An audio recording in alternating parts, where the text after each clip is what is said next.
그 좀 봅시다. 오늘부터 좀 뭐 좀 조사도 좀 해야 되고 방학 커리큘럼을 이제 조금 얘기를 해줄 거예요. 내 핸드폰.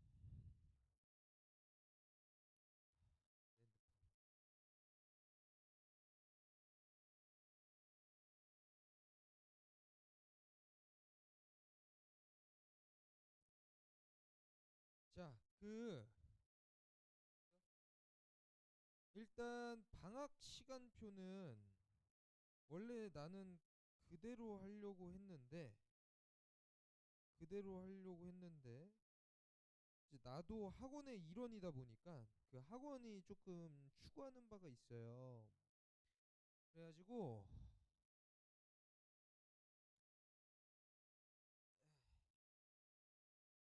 화요일 아니면 목요일 아침 9시에 깔 겁니다. 윈터 있죠? 우리 학원에서 하는 윈터가 있어서 9시에 승환쌤 수업 듣는 애들 다 윈터 한다 그러는데 아니야? 윈터 하지? 해? 아, 안 할 거고? 안 해? 뭐야, 다 한다 그랬는데? 윈터 하니? 예. 네. 너네 윈터 하냐? 그럼 뭐야? 아침 9시입니다 어쨌든. 수원아, 왜? 뭐 문제 있어? 너 친구들 어디 있냐?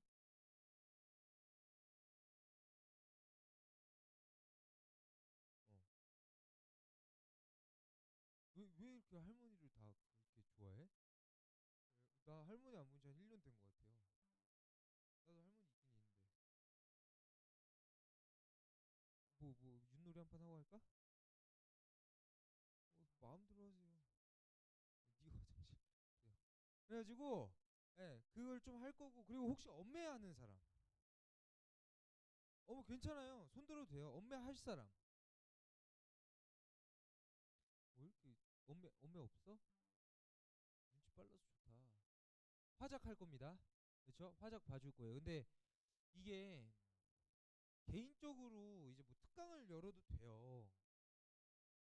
근데 특강을 열면 돈을 또 내야 되잖아. 그래서 난 그게 너무 싫어요. 그래서 그 보충을 잡을까 해요. 그러니까 보충이라는 이름으로 할 거야. 돈을 안 받습니다. 그래서 화작을 하고 고전을 하고 방학 때는 이런 식으로 좀 할 거예요. 아시겠죠? 그래서 알아두시라고요. 괜찮죠? 화작을 그러니까 필요 없으신 분들 있죠. 화작 잘한다. 안 오셔도 됩니다. 어차피 보충이니까 난 할 거예요.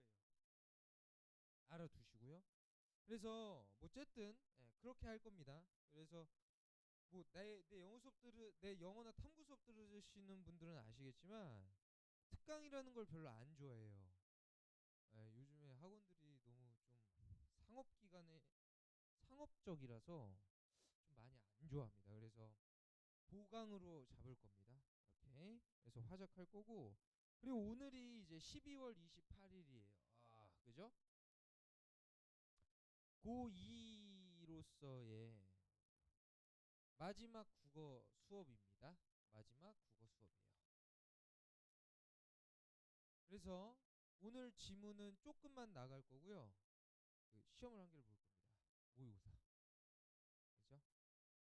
네, 그러니까 다짐을 하시길 바래요. 너희들 원점수를 확인을 해서 부모님한테 보낼 거예요. 불합니다. 내가 왜 보내? 내가 부모님을 내가 무서워해요, 사실. 그죠? 무서워해서 보내지 않을 거고 그냥 내가 확인을 할 거고 카톡으로 석차를 보낼 거예요. 우리 반에서 너 몇 등이고 이 정도 위치에 있다. 약간 자존심 싸움이랄까? 근데 내가 이제 고등학교 1학년 애들이 맨날 이렇게 하는데 고등학교 1학년에서 반에서 1등한 애가 61점 막 이래요. 그렇죠? 그러니까 뭐 상대적인 거기 때문에 그냥 위치를 확인하는 거를 이렇게 보내줄 거예요. 그래서 잘 봐주시고 한번 보여주세요. 보여주세요. 한번 수원이 또 이해 또 잘하니까 한번 이렇게 한 3등 정도 하시면 좋아요. 근데 이 원래 내가 옛날에는 어떻게 했냐면 옛날에는 단톡방에 올렸어요. 이렇게 순위대로 이렇게 너네 옛날 뭐 70년대 대학교 이렇게 정규 등수 이렇게 붙이는 거 알지? 그런 식으로 올렸어. 왜 그러면 그게 되게 도움이 많이 돼요. 니네들이 이제 공부를 하는데 자극도 되게 많이 되고 정규 1등 아니 그러니까 뭐 반에서 1등 하는 애들은 되게 뿌듯해하고 이래요. 카톡으로 다 보낼 거고 수업은 아마 한 8시 반쯤에 이제 마무리가 될 거예요. 아시겠죠? 그래서 뭐 그렇게 하는 걸로 합시다. 아니요, 아니요. 예, 8시 반에 끝나. 강의가 끝나요, 8시 반. 어? 한 세트를 볼 거예요. 아, 너네 국어 몇 분인지 알아? 80분이에요. 영어는 70. 그쵸? 수학은 100분. 오케이? 자, 오늘 할 거는요. 일단 비문학부터 나갈 거고요. 그 비문학에서 이제 법을 4번을 해요. 윤서 잘 보여? 안 보이면 나와야 돼. 법 지문을 할 건데 법을 4번째 하는 겁니다. 그래서 난이도가 조금 높은 법 지문을 할 건데 그리고 이제 우리가 파트가 딱 2개가 남았어요. 그 파트가 뭐냐면 기술이랑 뭘까? 경제가 남았어요. 근데 사실 이게 좀 많이 골아파요. 그죠? 경제를 이제 방학 처음에 딱 할 거예요. 그 전에 기술 지문까지 하고. 알겠죠? 그래서 경제는 지문을 하기 전에 용어나 이런 것도 다 정리를 할 거고 되게 복잡하게 할 겁니다. 그래서 일단 오늘은 기술 지문을 할 거고 그리고 이제 또 고3 또 모의고사 해설 또 하면서 또 이제 나름 또 별 발광을 다 할 거니까 일단 기술부터 피실까요? 기술부터 볼 겁니다. 기술부터.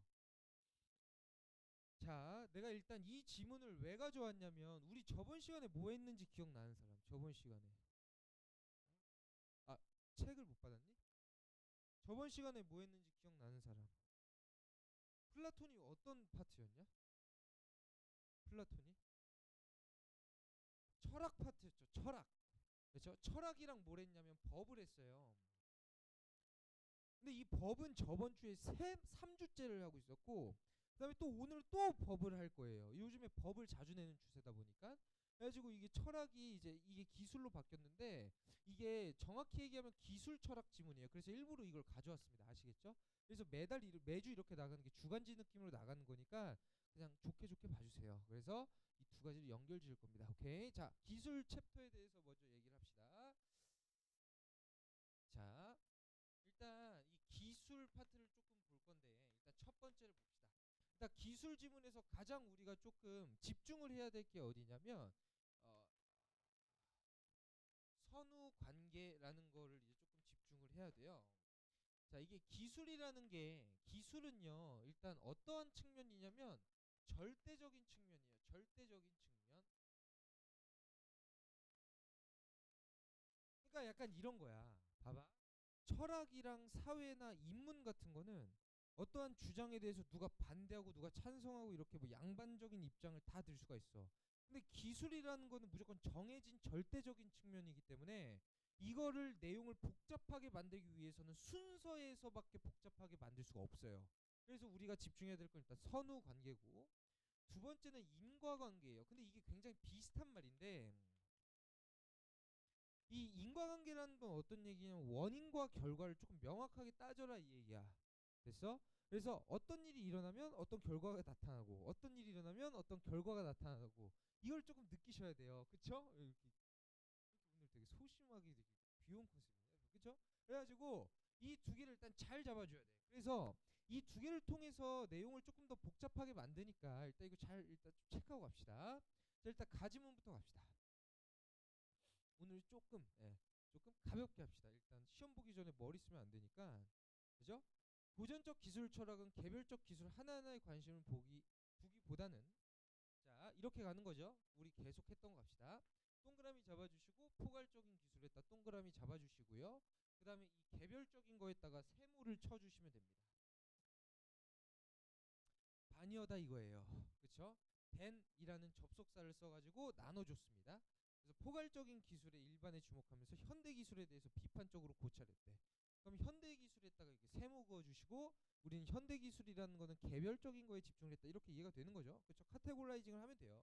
고전적 기술 철학이에요. 고전적 기술 철학의 대표적인 철학자로서 엘릴과 마르쿠제가 있대요. 엘릴은 자율적 기술론의 관점에서 현대 기술의 월급 다 잘라야 되는데 뭐 블라블라가 나와요. 근데 나 볼래?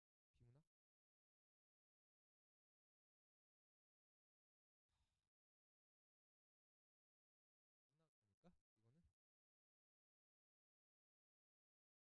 죄송합니다. 계속 나가시면 현대 기술의 대표적인 철학자로서 엘레가 말할 구제가 있대요. 그렇죠? 엘릴은 여기 뒤에 안 써놨겠지 새끼들? 써놨네요. 또 이렇게 일을 해요. 엘릴은요 자율적 기술론의 관점에서 현대 기술의 특징에 주목하였대요. 자 그러면 우리가 동그라미를 칠 건데요. 여기서 쭉 갑시다. 자율론적 기술론에 딱 일단 동그라미 쳐주시고요. 그 다음에 기술의 특징에 주목하는 거는 당연하겠죠. 그 다음에 기술이 사회를 어떻게 지배하고 있는가를 보여줬대. 그럼 우리가 여기에서 이렇게 가는 거예요. 기술이 사회를 어떻게 지배한대. 그러면 여기에서 기술이랑 사회라는 개념이 나왔는데 뭐가 더 큰 개념으로 이해를 하면 될까? 기술이 조금 더 큰 개념이라고 이해를 하면 돼요. 이런 거는 체킹을 해주셔야 되고요. 읽으시면서. 자율론적 기술론은 도구적 기술론과 대비된대요. 그러면 엘릴 파트에서 애들아 근데 이제 봐봐. 만약에 처음부터 동그라미 세모 이렇게 잡았어. 첫 문단에. 그러면 두 번째 문단에서 동그라미 세모인데 만약에 여기에서 이 동그라미가 두 개로 카테고라이징이 된다고 치자. 그리고 여기에서 이 동그라미에 대해서 설명을 했어. 그럼 이게 다 동그라미잖아. 그치? 그럼 우리는 여기에서 이제 한계를 느낄 수밖에 없어요. 이건 아마 숙제하면서 되게 많이 느꼈을 텐데 이거에 대한 대비책으로 그냥 문단과 문단을 개별적으로 봐주시는 연습도 하면 되게 좋아요. 이해가 됐어? 그럼 내가 만약에 여기서 문단에서 엘리를 동그라미로 쳤다고 치자. 그쵸? 그러면 도구적 기술론을 우리가 세모로 두시면 되는 거예요. 여기까지 이해가 됐죠? 그죠? 그러니까 개별적으로 봐줍시다. 개별적으로. 근데 도구적 기술론에 대해서 기술은 가치 중립적인 거래. 여기다가 당연히 쳐줘야 되겠지. 그치? 그럼 가치 중립적의 대비적인 말은 뭘까? 가치 개입적이에요. 가치 개입적. 오케이?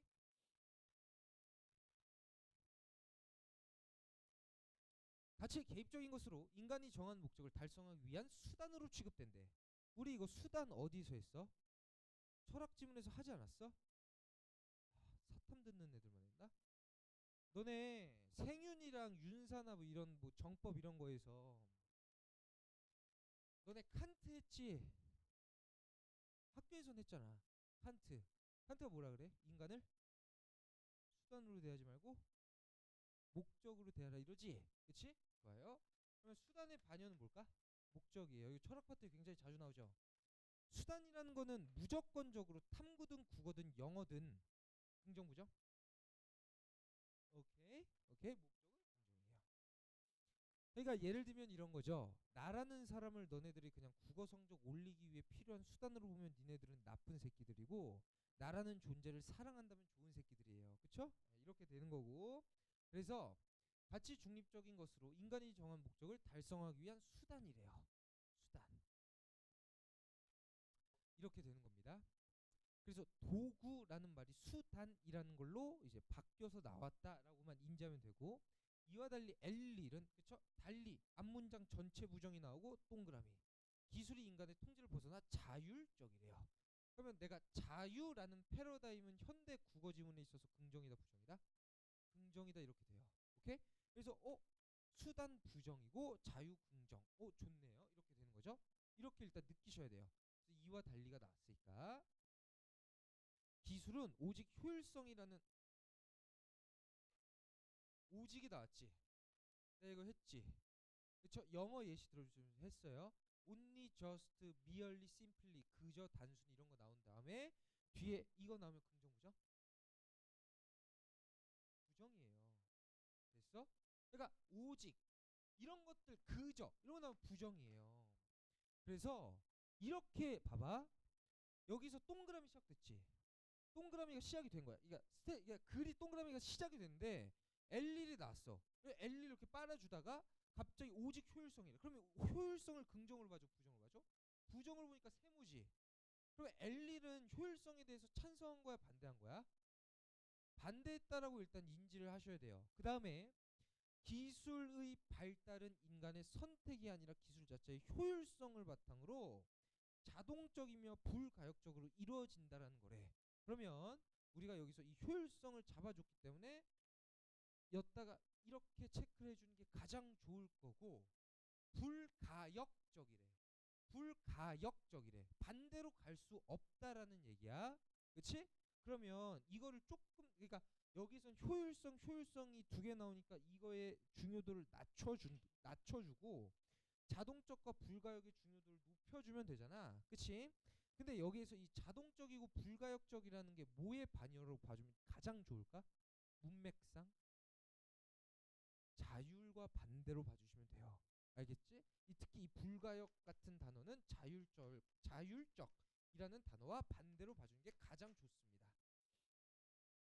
그러면 이 L1이라는 애는 얘들아, L1이라는 애는 기술이라는 거를 좋은 걸로 봤을까, 부정으로 봤을까?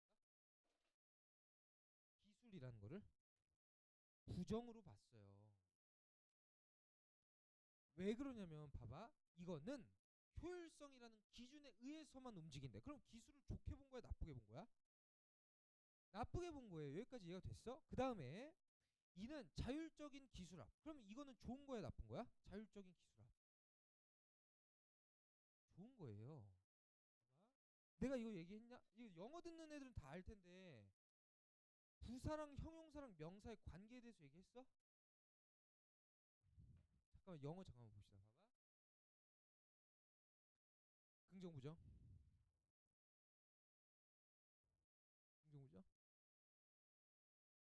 모르죠.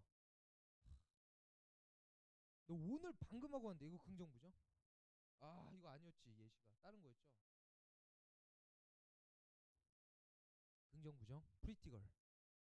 긍정. 그렇지? 이 얘기는 뭐야? 형용사가 명사의 스탠스를 결정해 준다 이거죠. 이해가 됐지? 그렇지? 근데 내가 여기다 갑자기 매들리라는 부사를 썼다고 칩시다. 나쁘게 이쁜 여자 이렇게 쓴 거야. 그럼 긍정 부정이야? 이 여자가 뭐가 되냐? 부정이 되지. 예를 들면 뭐가 있을까? 이쁜데 나쁜 여자. 꽃뱀. 이런 것들이 있죠. 그쵸? 그런 느낌이에요. 그러면 이게 품사가 부사, 형용사, 명사예요.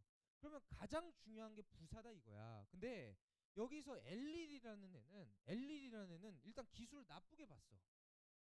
그죠? 아 여기 나쁘게 봤어요. 오직 이거에 대해서만 움직인다. 근데 여기서 갑자기 자율적인 기술이라는 워딩을 썼다라는 거는 이제 여기서 기술을 어떻게 본다? 자율을 뭐라 뒀으니까 긍정으로 뒀으니까 여기서는 긍정으로 바뀐다 이거예요. 그러면 기술이 좋게 되려면 L1은 뭐가 필요하다 이거야? 자율성이 필요하다. 이렇게 일단 이해가 돼야 돼요. 여기까지 이해가 되셨죠? 그래서 인간의 자율성은 존재하지 않게 되면 전통적 의미에서 주체와 객체의 관계였던 인간과 기술의 관계가 역전되었음을 의미한대요. 자, 이거 다음에는요. 이거 다음 줄 여기부터는요. 이거는 고등학교 3학년 평가원 독해에서 굉장히 자주 나오는 건데 이거 별표 3개만 칩시다. 봐봐. 봐봐. 여기서 이거 뭐를 둔 거야? 어순을 둔 거예요. 어순을. 이게 한 뭉텅이고 이게 한 뭉텅이지. 그러면 이게 주체는 인간이고 객체는 뭐다 이거야? 기술이에요. 그쵸? 이런 거 평가원에서 좋아하는 문장의 구조입니다. 그래서 주체가 인간이었고 객체가 기술이었는데 이게 어떻게 됐다? 안 좋게 됐다. 왜? 자율성이 없으니까. 이해가 됐어? 그렇죠? 여기서 스탠스가 부정이기 때문에 이 부정 스탠스, 즉 역전되었다라는 건 부정이죠. 그럼 이 부정이 나타내는 건 뭐냐면 자율성이 없다 이렇게까지 이제 인정을 해주면 그냥 너무나도 편하게 글이 읽히게 되는 거예요. 그럼 우리가 딱 두 번째 문단을 초벌하는 기분을 느끼려면 그냥 L1은 그냥 자율성 강조 이거예요. 그렇죠? L1은 자율성 강조. 그래서 계속해서 이어갑시다. 또한 L1은 기술에 대한 인간의 근거 없는 신뢰가 일반화되고 인간이 기술의 지배에 대한 비판력을 상실하게 되어서 사회가 인간 소외에 직면할 것임을 경고하였대요. 자, 인간 소외라는 거는 기술에서 굉장히 자주 나오는 단어입니다. 이런 거는 하이라이트 한 개 쳐주시고요. 기술이 주가 되기 때문에 이 인간 소외는요 이러한 상황에서만 나타납니다. 그렇죠? 예. 기술이 인간보다 더욱더 광범위하게 적용될 때 나타납니다. 인간 소외가 직면할 것임을 경고했대요. 근데 이 인간 소외의 특징을 약간 배경 지식으로 알아두시면 굉장히 좋은데 이 인간 소외라는 거는 이성이 존재하지 않는 상황을 나타내기 때문에 이것 꼭 알아두세요. 이성은 누가 강조한 거야? 서양 철학자 중에 칸트 좋아요. 그쵸? 칸트입니다. 칸트. 오케이? 그래서 엘릴은 이러한 상황에서 인간이 취할 수 있는 태도는 자율성을 상실. 읽혀야 돼요. 그쵸? 겸허하게 되는 것을 겸허하게 인정하는 것뿐이라고 하는데요. 됐죠? 됐죠? 자, 마르쿠제가 나왔어요.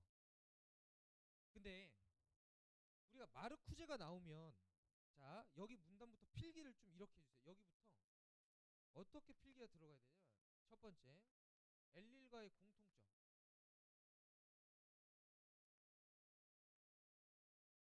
이거에 포커싱을 맞춰야 되고, 두 번째는 엘릴과의 차이점을 보셔야 됩니다. 이거의 공통점을 이제 차이점과 공통점을 보셔야 되는데, 이 공통점을 봐야 되는 이유가 뭘까?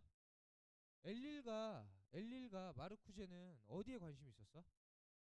고전적 기술 철학에 관심이 있었죠. 그렇죠? 그렇기 때문에 이 공통점이라는 건 일단 어디에서 존재를 할 거냐면 고전 철학에 있을 거고요.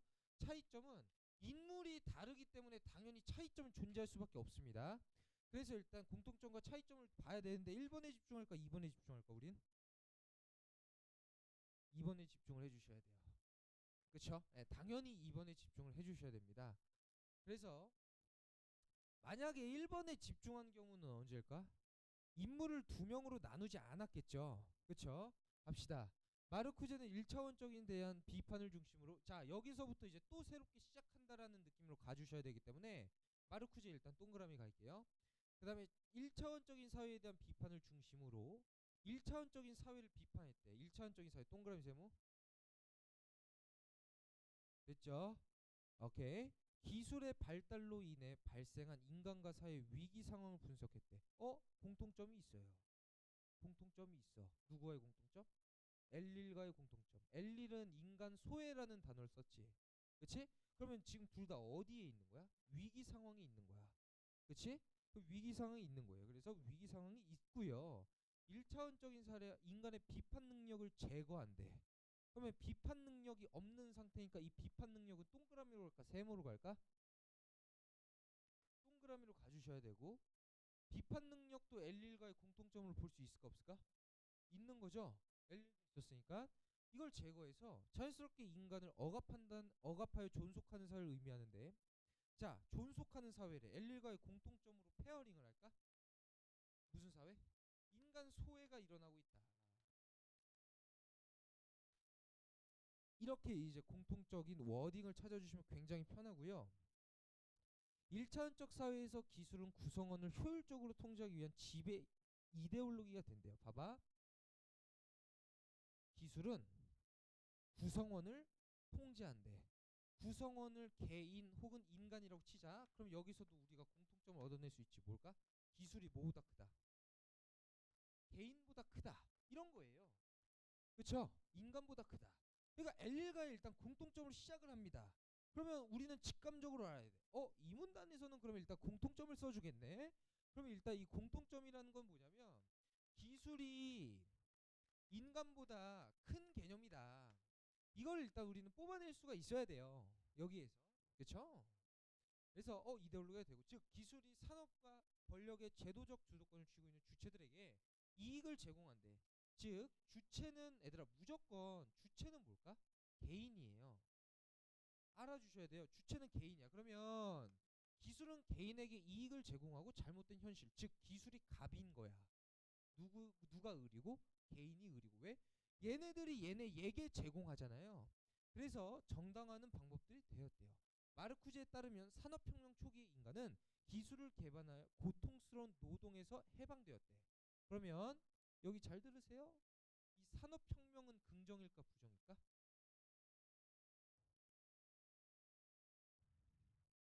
긍정이겠죠? 손이 이해했어? 왜 긍정이야? 해방되었지. 우리가 엘릴과의 공통점 찾는다 그러지 않았냐? 엘릴은 뭘 좋아했는데? 자율성 좋아했지. 해방되었다라는 건 자율성이라고 이해도 돼안돼? 되는 거예요. 오케이? 그럼 여기다가 이제 엘릴의 이제 자율성이 있는 거예요. 이렇게 투영이 돼요. 이렇게. 그러면 일단 고전은 첫 번째로 이런 특징이 있고, 두 번째로 어떤 특징이 있다. 자율성을 좋아한다. 이렇게 이해가 돼야 된다고. 그렇죠? 자율성이 존재한다. 그래서 그러나 기술이 고도화돼. 그럼 산업혁명 초기는 당연히 긍정 스탠스로 빠질 수밖에 없는 거예요. 그렇죠? 그다음에 기술이 고도화된대. 그럼 이제 부정 스탠스가 나오겠죠. 왜? 역접의 접속사 그러나를 썼으니까 산업사회가 성장하면서 기술은 오히려 개인을 통제했대. 그럼 이건 뭐가 없을까? 자율성이 없는 상태. 이런 식으로 조금 이게 유기적으로 문장을 읽어가는 연습을 해주셔야 돼요. 그 결과 개별 주체는 내면에 나왔죠? 이게 고등학교 2학년 지문이라서 나와 있는 거예요. 고등학교 3학년 때는 이게 없습니다. 이 차이예요. 그러니까 고2랑 고3은 별 차이가 없어요. 근데 이제 고2 게 연습이 안 되면 고3 거를 풀 수가 없어요. 니네가 그거 나중에 해보시면 너무나도 잘 알 것 같아가지고 뭐 굳이 그러니까 이제 1월 한 중순부터 고3 해설을 할 건데 그 전까지 숙제 잘 해주시고 기술의 창조자였던 인간이 비판적 사유를 하지 못하게 되는 일차원적인 인간이래요. 이거 이해해 주셔야 돼요. 비판적 사유를 하지 못하는 게 부정적인 존재니까 비판적 사유는 긍정이고요. 전락한 것이다. 따라서 그는 기술이 이미 사회를 지배하는 파괴적인 정치의 도구가 이것도 잡아주셔야 돼요. 이걸 뭐라고 읽으라 그랬어? 칸트식으로? 수단. 좋아요. 수단. 그죠? 수단이에요. 수단이 되었기 때문에 기술은 안 좋다. 됐죠? 다짐은 끝났습니다. 나지문 갑시다. 자, 나지문 갈 거고요. 시간이 빨라요. 국어가 확실히. 자, 갑시다. 경험으로서의 전환은 기술에 대한 서술적인 접근 방식과 규범적인 접근 방식으로 나눈대요. 이런 건요. 이런 건 얘들아 그리고 내가 잠깐만 내가 하려다가 깜빡하고 못했는데 죄송해요. 아마추어 같은 모습을 보여서. 자, 문학에서 했던 거 있죠. 시간과 공간에는 반드시 포커싱을 둬야 됩니다. 그렇죠? 산업사회 이런 거에는 네모를 치셔야 돼요. 네, 죄송해요. 내가 까먹었네요. 자, 뭐 별개예요. 별개 이거랑. 자, 이거 갑시다. 기술 일반에 대해 추상적으로 고민. 여기 맞냐? 그래요. 네, 봅시다. 기술 일반에 대해 추상적으로 고민할 것이 아니라 실제 기술에 대한 경험적 연구를 수행해야 된다고 믿은 철학자들은 얘들아 경험적 연구를 내가 뭐라 그랬어?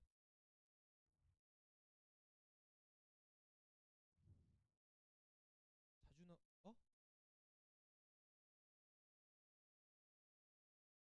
메모장에 좀 쓰세요.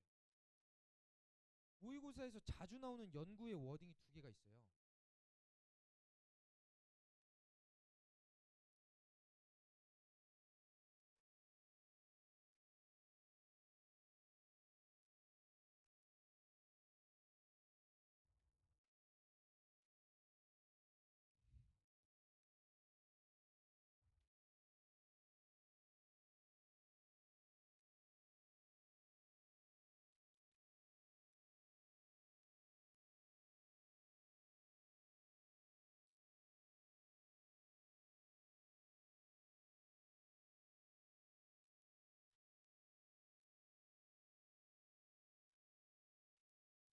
이게 나오거든요. 이런 표현들이 이제 나와요.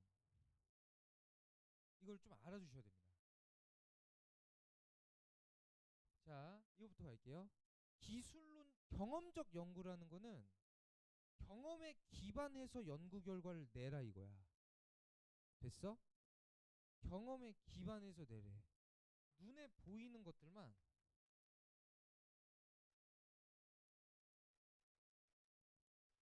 이 얘기예요. 눈에 보이는 게 사실이다.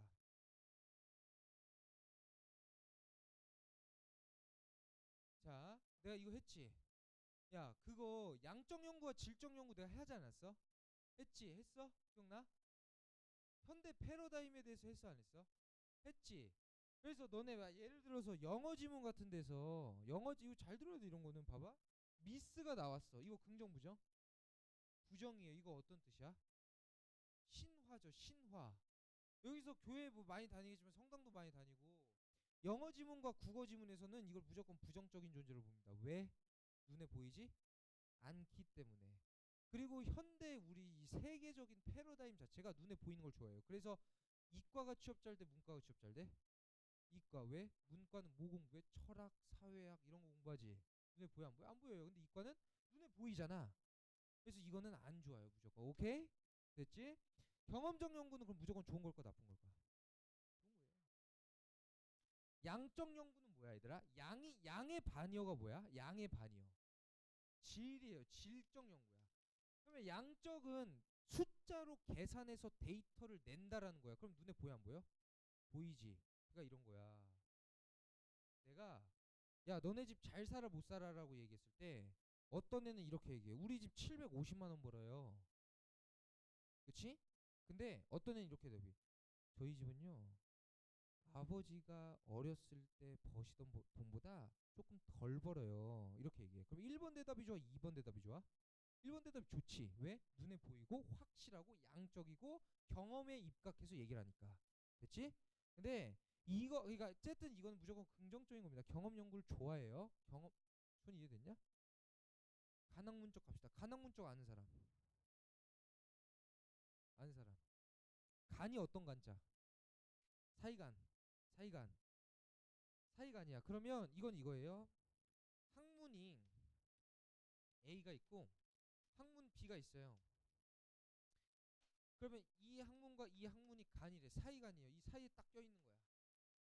그럼 이 얘기는 뭘까? A랑 B가 어떻게 돼? 합쳐진 연구예요. 그래서 다른 말로 융합적 연구라고도 합니다. 알겠죠?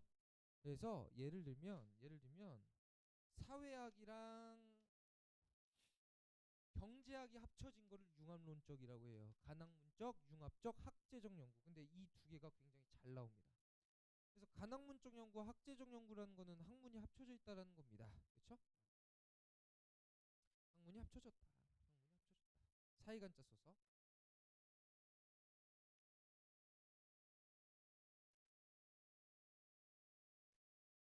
그렇죠? 네.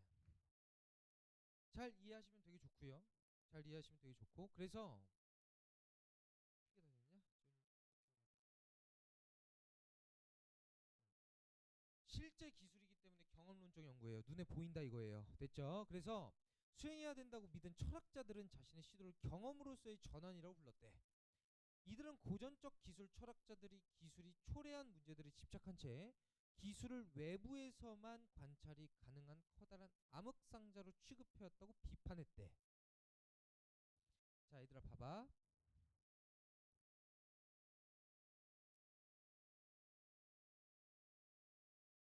암흑이라는 단어에서 주는 워딩이 긍정이야, 부정이야?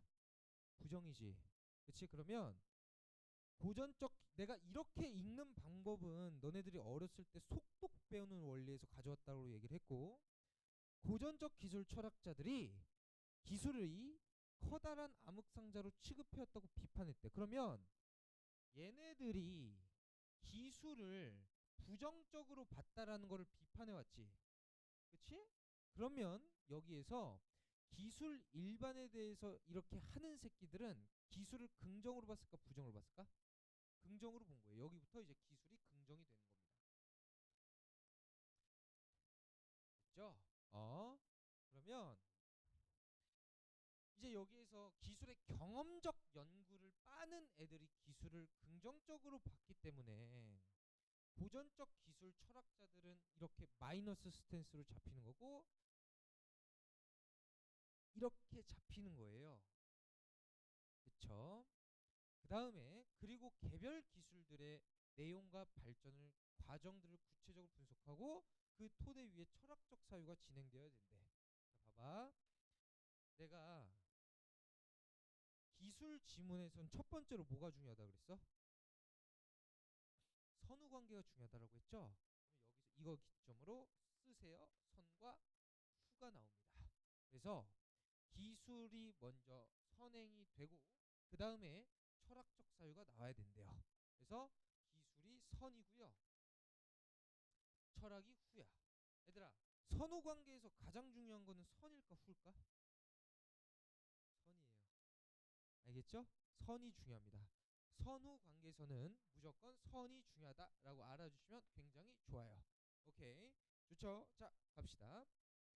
경험으로의 전환은 기술에 대한 서술적인 접근 방식과 규범적인 접근 방식으로 나뉜대요.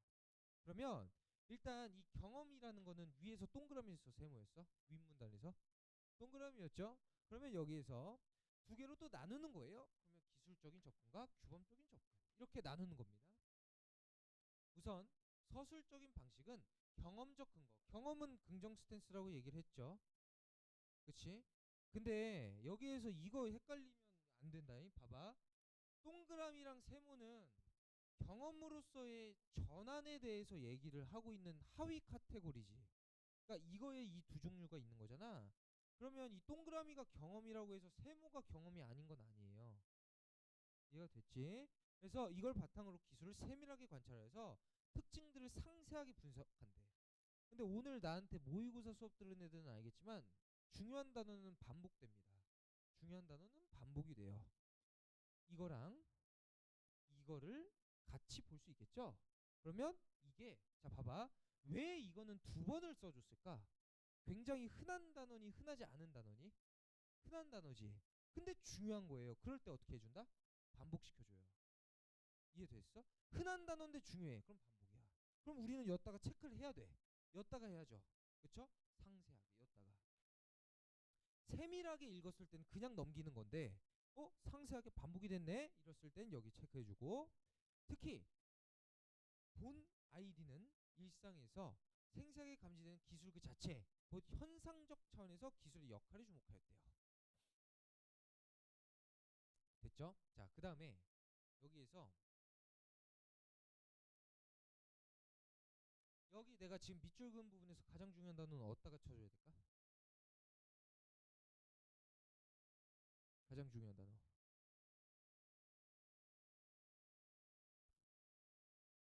같은 말이 두 개가 쓰였는데 그걸 알아차리면 되게 좋은데 이 일상이란 단어랑 현상이란 단어가 같은 거예요. 됐어? 그렇기 때문에 그냥 일상에다가 방점을 맞추시면 됩니다. 현상에다가. 됐죠? 네. 둘 다 맞춰도 돼요. 그래서 이를 통해 인간이 세계를 인식하는 틀의 기술의 영역을 분석하고 인간과 기술의 관계에 대해서 탐구했대. 얘들아 봐봐. 우리 위에서 가을을 읽었을 때 이거를 잡았잖아. 근데 가을을 비판하는 내용이 나지. 그럼 나는 이렇게 된 거예요. 이해됐냐? 그러면 여기에서 이게 나타나요. 봐봐. 인간이 세계를 인식한대. 그러면 주체가 인간이야, 세계야? 인간이지. 그럼 여기다가 이렇게 필기가 돼야 돼요. 기술 이렇게 씁시다. 그쵸? 그러니까 가지문을 이런 식으로 부정한다라는 걸 느껴주셔야 돼요. 일단. 됐죠?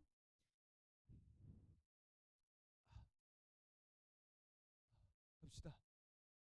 자, 빨리 갈게요. 빨리 죄송해요.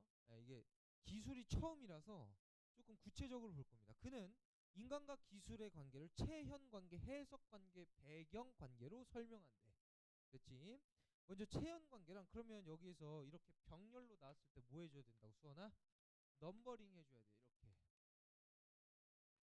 그래서 넘버링 해가지고 그냥 체현 관계는 기술이 인간의 신체적 기능을 확장하는 역할을 하는데 뭐 여기에다가 뭐 이런 식으로 써주면 되겠죠? 그러니까 초벌한다라고 생각을 하세요. 안경처럼 기술이 인간의 몸의 일부와 같대.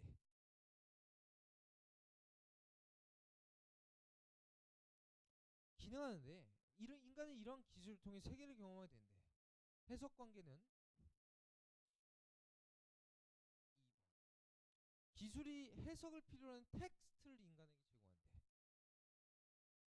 얘들아 근데 이 텍스트라는 게 뭘까? 너네들이 아는 텍스트 메시지가 아니에요. 텍스트가 뭘까? 너 약간 덥니? 추워? 딱 좋아? 그래요? 텍스트는요 맥락이고요. 맥락이 뭐야? 환경과 분위기 이렇게 읽혀야 돼요. 환경과 분위기. 텍스트라는 거는 그쵸? 환경과 분위기. 그래서 여기서 기술이 뭘 필요로 한대? 해석을 해야 된대. 해석을 필요로 한대요. 해석을. 사회문 하는 사람 이거 질적 연구야, 양적 연구야? 질적 연구예요. 이거 좀 사회문화 좀 하세요, 제발. 수원아, 까불지 말고. 그죠? 이제 됐죠? 근데 네 친구들은 다 맨날 너만 오냐 왜? 다 할머니 집 갔어? 갑시다. 그래서 전자현미경을 미시입자를 탐구한 경우래요. 미시입자는 작은 거죠. 그래서 해석이 필요로 하는 거고, 전자현미경 속에 보이는 것은 세계에 대한 관한 텍스트인 셈이며 인간이 이를 뭐한대? 해석한대. 근데 얘들아, 해석이란 단어가 어떻게 됐어? 반복됐어요. 강조하는 겁니다. 됐죠? 예. 그래서 세계에 대한 정보를 획득할 수 있고, 마지막 배경관계가 있어요. 배경관계는 기술이 인간의 삶에 영이 되는 환경을 구성한대. 자, 근데 환경의 유형을 내가 뭐라 했어? 텍스트라 그랬지. 그래서 2번과 3번은 공통점이 있는 거예요. 이해가 됐죠? 자, 그 다음에 보일러와 같이 기술이 인간에게 미치는 환경의 일부처럼 여겨진대요. 환경의 일부에다가 쳐주세요, 같이. 자, 갑시다. 환경의 일부에다가 마지막에 밑줄 그었고요. 그 다음에 규범적 접근 방식은 기술이 야기한 문제에 대한 대안을 모색하는 것을 의미하는데요. 자, 여기서 규범의 접근 방식을 내가 이렇게 체크를 했다면 어디다가 체크를 해야 되냐면 대안에다가 체크를 해주셔야 되고, 그 다음에 규범적 접근 방식에서는 고전적 기술 철학자들이 기술 사회의 문제와 상황의 심각성을 지적하면서, 야 봐봐, 이거 나왔지? 잘 들으세요. 이거 앞문장은 중요도가 높을까 낮을까? 낮아요. 됐죠? 그럼 이 뒷문장은 어떨까? 높아요. 그렇죠? 자, 구체적인 대안을 제시하지 않았대요. 그러면 이 고전적 기술 철학자들을 어떻게 하고 있는 거야? 비판하고 있는 거죠. 그래서 이걸 동그라미로 쓰면 세모 표시해 주시고, 세모 표시해 주시고요. 핀버그는 얘들아, 그러면 핀버그라는 애는 동그라미일까 세모일까? 핀버그는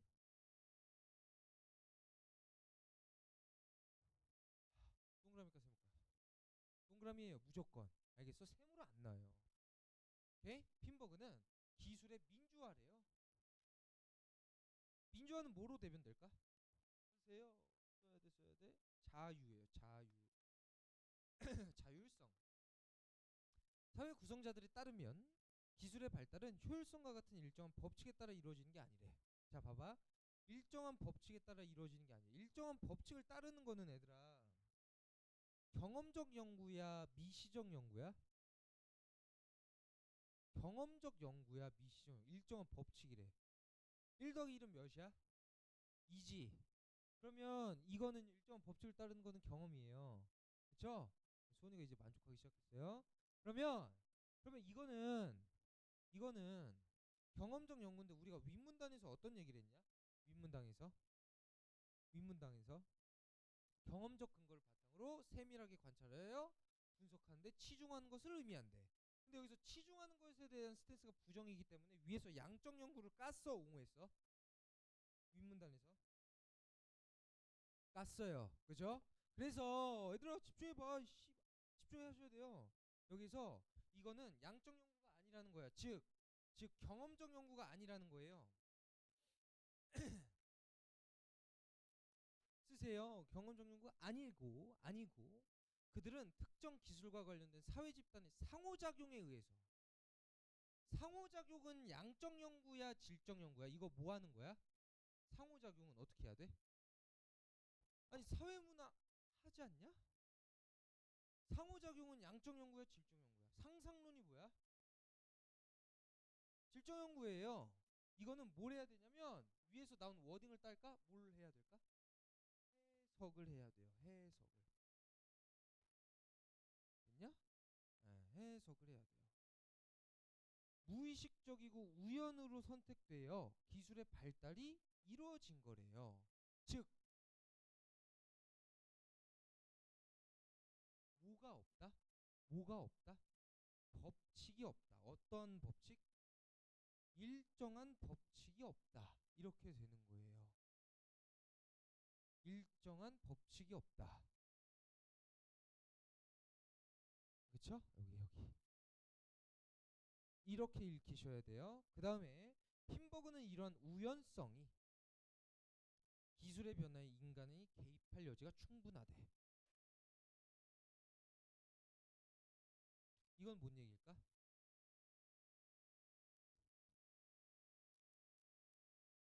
써놓으세요. 인간이 기술보다 크다라는 얘기예요. 그쵸? 여지가 충분하다는 것을 보여주는 것이며 인간이 기술의 발달에 긍정적으로 바꿀 수 있대요. 인간이 바꿀 수 있대. 됐죠? 이거 계속 구현설명 느끼셔야 됩니다. 오케이? 계속해서 투영시키는 연습을 해주셔야 돼요. 근데 이게 안 되면 지문을 빨리 읽을 수가 없어요. 마지막 갑시다. 시간을 오늘 기술 한 개만 하고 내가 좀 배경 지식 좀 얘기해 줄게요. 너네 다 이해했냐 이거? 이거 조금 어렵지. 이게 뭐 했어 너? 사회문화 했어 너? 봐봐. 야 사회 구성주의자들이 사회 구성주의가 뭐야? 뭐야 씨발 너 울었어? 사회 구성주의가 뭐야? 사회 구성주의? 잠깐만요. 사회 구성주의자들은요. 배경 지식입니다. 개인이 사회를 구성한다.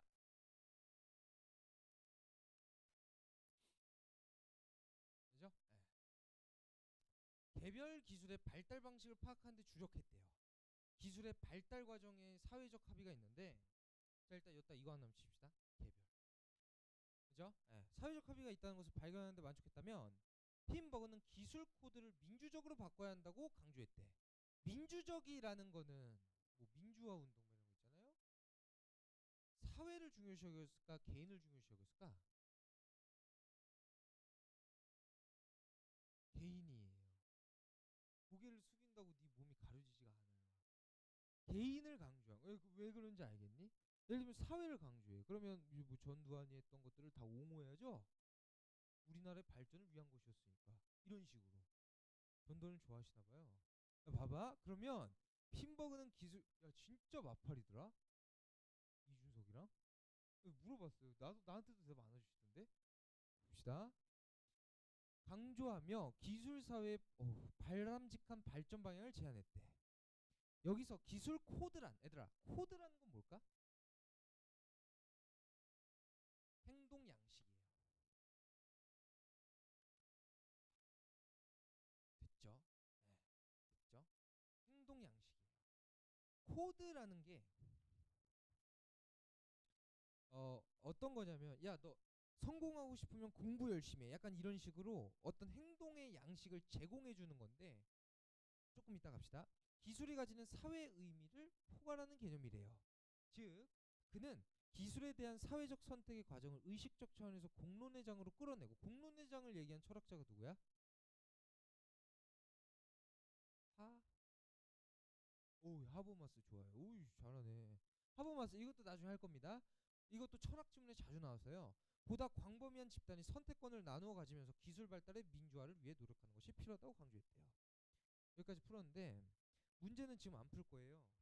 그리고 10분만 쉬었다가 20분 동안 이 지문에 필요한 배경 지식을 다 배울 건데 이거는 다음 시간에 백지 테스트를 볼 겁니다. 굉장히 중요한 거라서 표정 보니까 이거 해야 될 것 같아.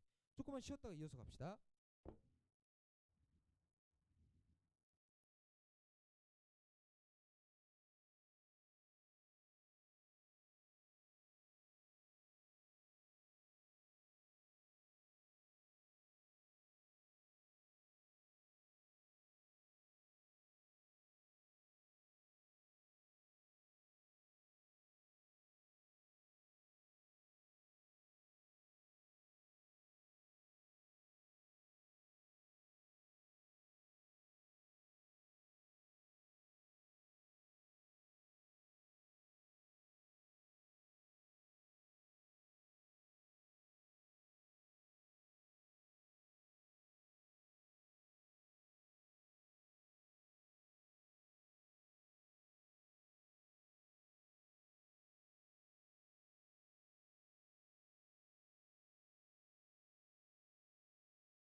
야, 봅시다.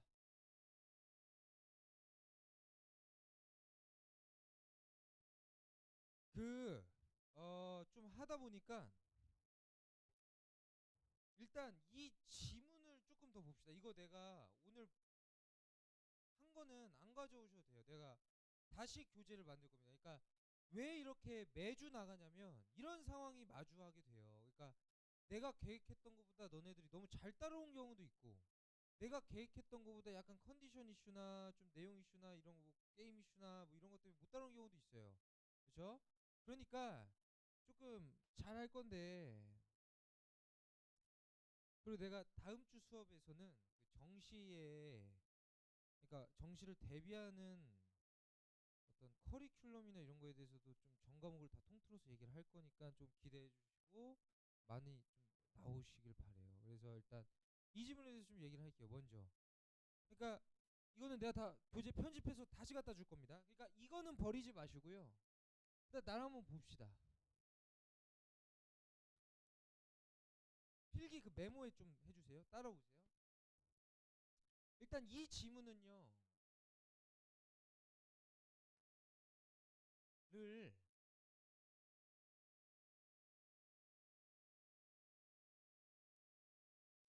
스로 본 거고, 이렇게 이제 나눈 거예요. 근데 내가 이 사회와 인간의 대립 구조에 대해서는 너네들한테 얘기를 했지. 했어, 안 했어? 했지. 두 번째 시간에 했어요. 그쵸? 근데 여기 이제 특징들이 있습니다. 이 기술, 즉 사회적인 것은 거시적인 것이고요. 이거는 미시적인 거예요. 되게 그러니까 마이크로하다라는 거야. 조그만 거라는 거예요. 근데 이거는 이제 필기하지 마는데,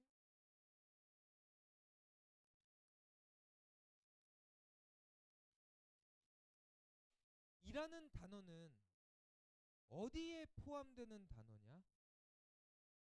이거지. 그치? 그러면 이 사회적인 것과 인간적인 것을 분류할 때 중심은 인간이 될 수밖에 없어요. 이거의 반yo가 뭐야? 그러면 이거 한번 해볼까? 뭐가 능동적이라는 거야? 인간 사회? 인간. 뭐가 주체적이라는 거야? 인간 사회? 인간이지. 그러니까 이런 거, 이런 구조를 지는 지문에서의 단어 부연 설명들은 무조건 인간이 중심일 수밖에 없다는 거야. 이거의 반영가 뭐야? 수동적이라는 거지. 그럼 수동은 인간이야, 기술이야? 인간이에요. 아, 기술이에요. 죄송해요. 그쵸? 그러면 여기부터 이제 천천히 느낌을 한번 잡아가 보자. 잡아야 돼요. 이거 고등학교 3월 올라가기 전에 지금 잡아 큰일 나요. 봐봐, 봐봐. 자,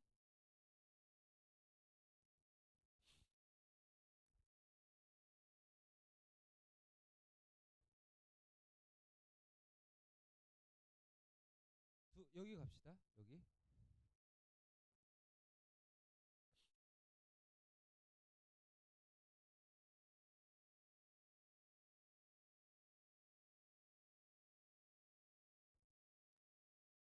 자율적이라는 것에다 씁시다. 이 자율이라는 것에 대해서 자율.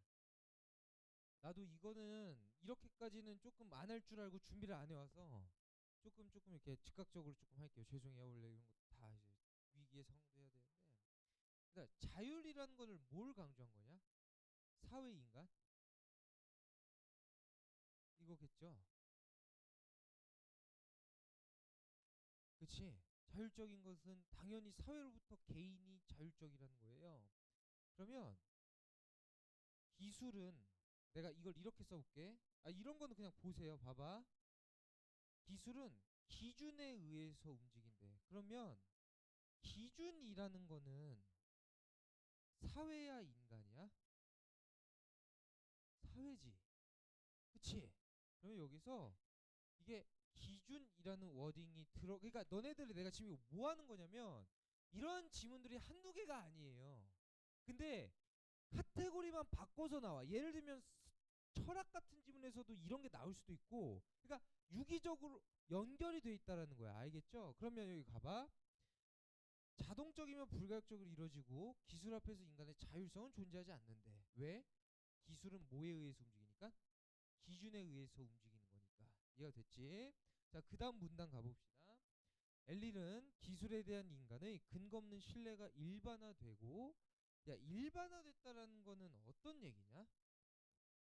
일반화라는 게 뭐야? 한번 느껴볼까? 단어들을 좀 느껴보자. 일반화가 뭐야? 일반화. 다 똑같다라는 거야.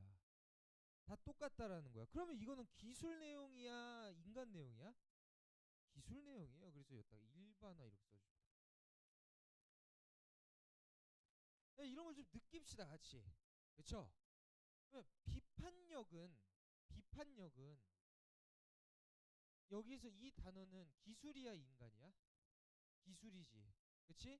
이거 비판력을 조금 다른 얘기로 하면 주체성이라고 하는 거고, 이 주체성을 조금 다른 말로 하면 자율성이 되는 거예요. 이런 거를 느껴야 돼요. 그러면 인간 소외래. 인간 소외라는 단어도 다시 한번 되짚어 볼까?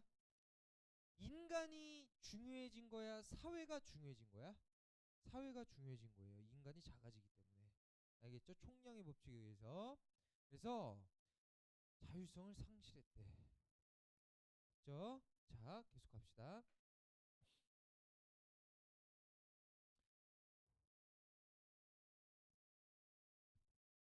1차원적인 사회란 인간의 비판 능력이 없어져서 억압된대. 그래서 1차원, 야, 그러면 억압한다라는 거는 어떤 얘기냐면 사회가 인간을 지배한다는 얘기고, 효율적으로 통제하기 위해, 봐봐. 그럼 이거 구성원은 사회, 그러니까 기술이야, 인간이야? 어?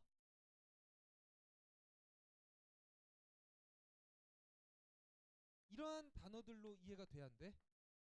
이해가 돼야 돼요. 오케이? 개인적인 것, 즉 미시적인 것들, 자그마한 것들이에요. 이거 너네 사회문화 할 때 이런 거 진짜 졸라 많이, 사회문화 애들이 이거 진짜 무조건 잘 들어야 돼요. 이런 식으로 바꿔서 단어, 기술이 산업과 권력의, 권력은 그럼 뭘까, 얘들아? 권력? 사회. 제도는? 사회. 됐죠? 그럼 여기에서 기술도 뭘까? 사회예요. 이런 거 다 따라오시고, 주체들에게 이익을 제공해 준대. 그럼 주체는 개인이야, 사회야? 개인. 이렇게 되는 겁니다. 그렇죠? 이런 거. 근데 여기에서 조금 좀 더 깊게 들어갈 필요가 있어요. 이 주체를 내가 나중에 쓴 이유가 있는데, 주체라는 건요, 생활과 윤리에서 이런 거는 이렇게 쓰이는데 뭐냐면 이성을 지닌 존재예요.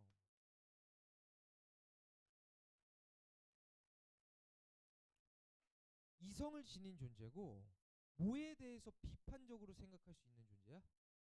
사회에 대해서 비판적으로 생각할 수 있는 존재예요. 그래서 이 이성이라는 단어도 결국에는 개인을 중시하는 단어로 쓰인다 이거예요. 그죠? 예. 그래서 이 주체는 이성을 지닌 존재다라는 것도 알아두셔야 됩니다. 이거는 배경 지식 중에서도 가장 기본적인 배경 지식이에요. 그래서 얘들아, 그리고 이런 게 있잖아. 이 이데올로기라는 단어가 이제 종종 철학 지문이나 기술 지문이나 사회 지문에서 졸라 많이 나, 인문지문에서 다 나와. 이 이데올로기는 어떤 뜻이야? 내가 이거 했지. 이데올로기가 뭐야?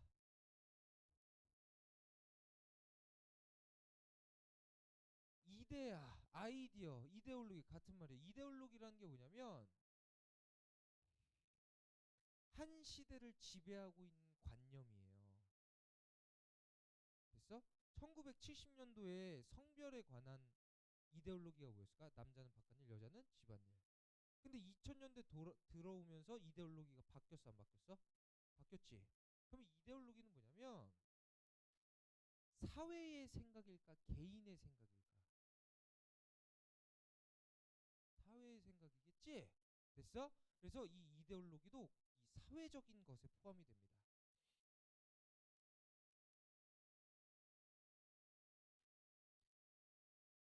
됐지?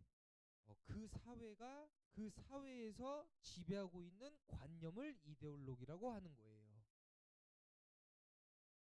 그래서 여기에서 사실 이 지문을 고3스럽게 보려면, 평가원스럽게 보려면 어떻게 해야 되냐면 이 산업혁명이 초기에는 이랬는데 후기에는 이렇게 됐다라고 얘기했잖아.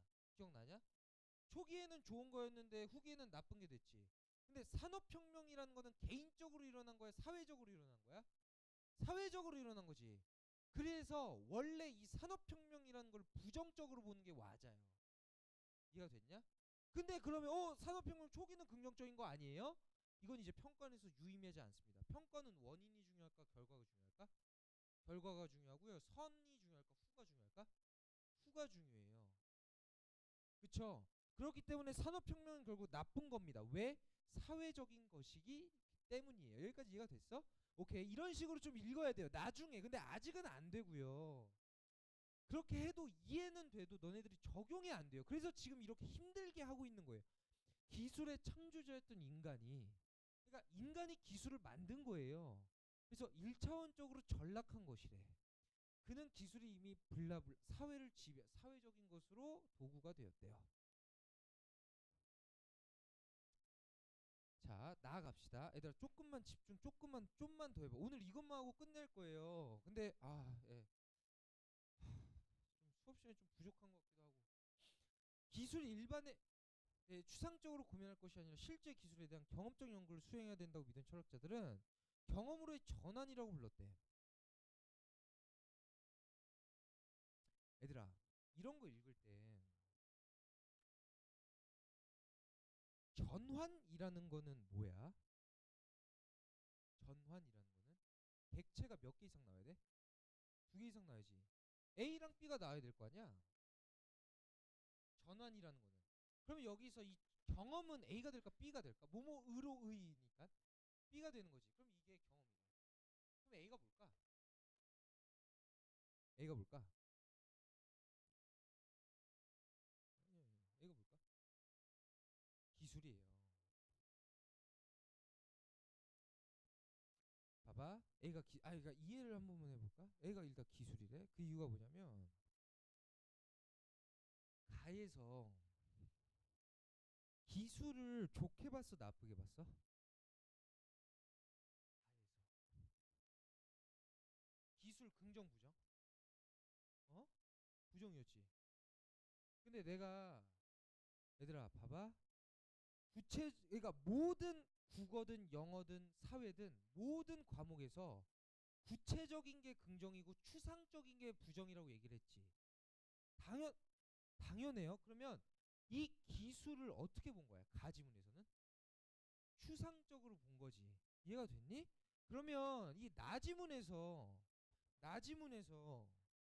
경험으로의 전환이래. 그러면 경험적이라는 거는 내가 추상적이라는 거라고 그랬어? 정확하고 계산적이라 그랬어?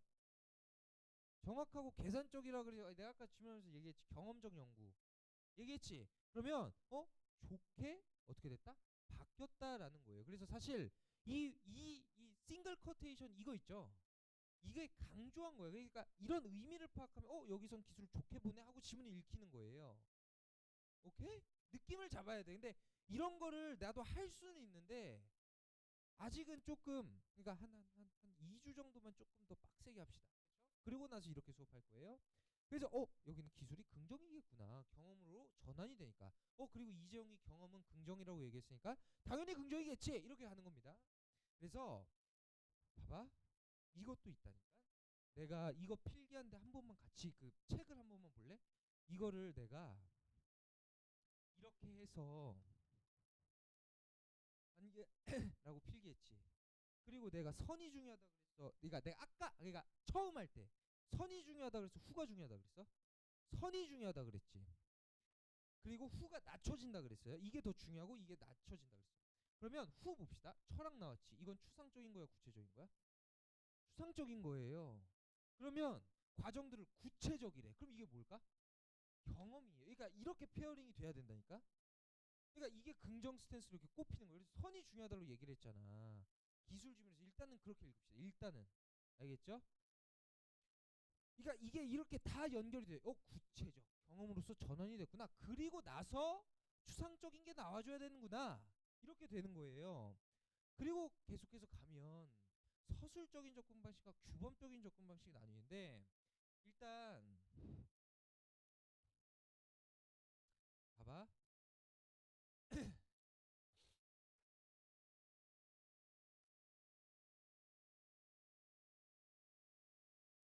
그냥 나만 봅시다. 나만. 그렇죠? 상세하게 분석한대. 이거 누가 하니? 누가 하니? 상세하게 분석을 사회가 인간이 해? 누가 해? 개인이 하죠. 경험은 개인이에요. 현상도 누가 봐? 개인이 봐. 그럼 누구 강조? 개인 강조예요. 개인의 뭐 강조? 능동성을 강조하는 겁니다. 됐죠? 그 다음에 갑시다. 체현 관계, 해석 관계, 배경 관계. 그러면 여기에서 이 관계들의 다 공통점은 뭘까? 개인이 기술을 분석한다 이거예요. 그럼 개인이 메인이고 기술이 부가 된다라는 거야. 됐어? 그러니까 이런 공통점 아래에서 미시적으로 그냥 차이를 나눠둔 지문에 불과하고, 이렇게 부연의 부연 같은 경우는 내가 가볍게 읽으라고 얘기를 했죠. 그래서 여기서는 보지 않을 겁니다. 근데 여기서 어디를 볼 거냐면 이걸 한번 봅시다. 사회 구성주의자들. 내가 사회 구성주의자를 뭐라고 했어? 인간이 사회를 어떻게 한다? 구성한다. 그러면 이 지문에 입각하면 인간이 뭘 구성한다? 기술을 구성한다. 이렇게 되는 거야. 됐어? 그래서 인간이 기술 위에 있다라는 갑을 관계를 나타내는 지문일 뿐이고, 여기에서 포인트는 기술을 사회적인 것으로 치환해서 인간과 사회의 관계의 관점을 보면 금방 읽혀야 돼요. 알겠죠? 그래서 이건 약간 기술인데 조금 사회과학 느낌이 나는 지문이다라고만 이해해 주시면 좋습니다. 알겠죠? 그래요. 예, 이걸 조금 더 하고 싶은데 뭐 어느 정도 이해했을 거라고 생각을 하고요. 35분부터 시험을 칠 거예요. 그래서 조금 화장실 갔다 오실 분들 화장실 가고요. 히터는 끌 겁니다. 아시겠죠? 그리고 자리를 좀 띄어서 앉아 주세요. 예, 35분에 시험 볼 겁니다.